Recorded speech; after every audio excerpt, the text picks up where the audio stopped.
The Godzilla franchise has been rebooted many times, but it all started right here.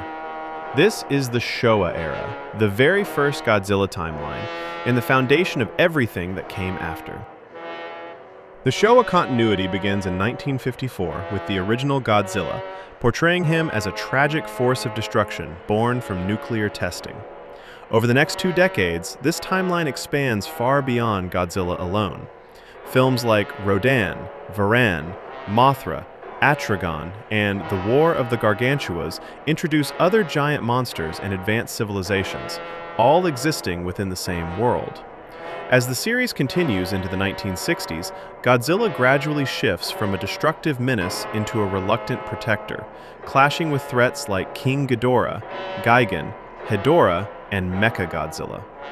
This era also incorporates crossover films, including King Kong vs. Godzilla and King Kong Escapes, as well as the Zone Fighter television series, which directly features Godzilla as part of its story.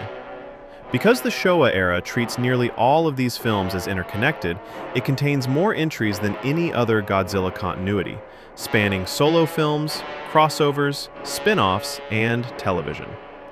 Although films continued to be released through 1975, the in-universe timeline of the Showa era effectively concludes with Destroy All Monsters. Set in the year 1999, the film depicts humanity successfully containing the world's monsters, marking the canonical endpoint of the Showa continuity. Later films, including Godzilla vs. Mechagodzilla and Terror of Mechagodzilla, are considered earlier events within the same timeline, rather than the final chapter. And this was only the beginning. Each era that followed would reboot Godzilla and reimagine him in a completely different way.